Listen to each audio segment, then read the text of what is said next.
మరి ప్రేయర్ గార్డెన్లో మొక్కలు నాటాలని షాలేమన్న అద్దంకికి సమీపంలో ఒక నర్సరీ ఉంటే ఆ మొక్కలు అవన్నీ చూడడానికి అన్నయ్య అక్కడికి వస్తే మేము నర్సరీని చూసి తిరిగి రిటర్న్ వచ్చేటప్పుడు ఒక దైవజనులు షాలేమన్నయ్యతో కలిసి మాట్లాడుతూ ఉన్నారు. చాలా విషయాలు ఆయన మాట్లాడాడు. ఆయన ఒక సేవకుడు, వాళ్ళ నాన్నగారు కూడా సేవకుడు. అయితే ఆ సేవ గురించి కొన్ని విషయాలు మాట్లాడుతూ వాళ్ళ నాన్నగారి గురించి ఆ దైవజనుడు చెప్పాడు. ఏమనంటే, అన్న మేము 5-6 పిల్లలంట, వాళ్ళు 5-6 పిల్లలు. అయితే మా నాన్నగారు సేవలో ఉన్నారన్న, చాలా విశ్వాసంతో వాళ్ళు ఉండేవాళ్ళు. అయితే సేవ ఆరంభంలో మా పరిస్థితులు ఎలా ఉన్నాయంటే చాలా అధ్వానంగా ఉండేవి. తినటానికి తిండి ఉండేది కాదన్న.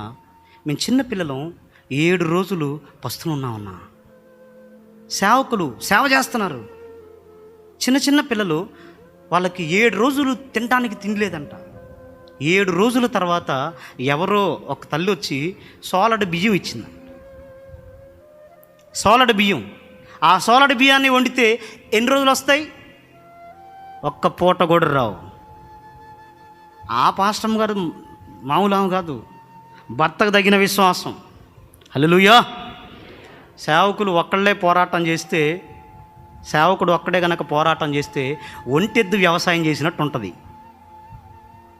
వ్యవసాయం జంట ఎడ్లు కనుక చేస్తే ఆ సేవ ఉన్నతంగా ఉంటుంది. దేవునికి స్తోత్రం కలుగును గాక. ఆయన చెప్తున్నారు ఏమనంటే, అన్న ఆ తల్లి సాలడు బియ్యం ఇచ్చింది. తర్వాత మా అమ్మ అన్నం వండకుండా ఒక ఆలోచన చేసింది. ఈ బియ్యాన్ని ఏం చేయాలని ఆలోచన చేస్తే మా అమ్మకు ఒక ఆలోచన వచ్చింది. చర్చి దగ్గర ఎవరో ఒక సొర చెట్టు నాటారని. ఆ సొర చెట్టు అల్లుకొని పైదాకెళ్ళి ఇంత పెద్ద సొరకాయ కాసింది. ఆ సొరకాయని కోసి దాన్ని ముక్కలు చేసి పాయసంలాగా చేస్తారు కదా, అది చేసి ఈ సోలడి బియ్యాన్ని పిండి చేసి, ఈ పిండిని ఆ సొరకాయలు కలిపి పాయసంలాగా, బెల్లం కూడా లేదు, ఉప్పేసి పిల్లలకి తాగటానికి ఇచ్చిందంట. వాళ్ళు చెప్తున్నారు, చిన్నపిల్లలు ఉన్నాం మేము, 3 పూట్ల ఆ సొరకాయతో మా అమ్మ చేసిన ఆ పాయసం దాకా బతికేమన్నా అని చెప్పారు. హల్లెలూయా. ఎన్ని రోజులు? 7 రోజులు తిండి లేని తర్వాత ఉప్పేసిన పాయసం. నేను చెప్పనా, అలాంటి పరిస్థితులు నీకు వస్తే అసలు సేవ చేయడానికి తీర్మానం చేస్తావా? అసలు సేవలో నిలుస్తావా? నీ సేవ చేస్తుంటే నాకేందయ్యా ఈ పరిస్థితులు అనవు.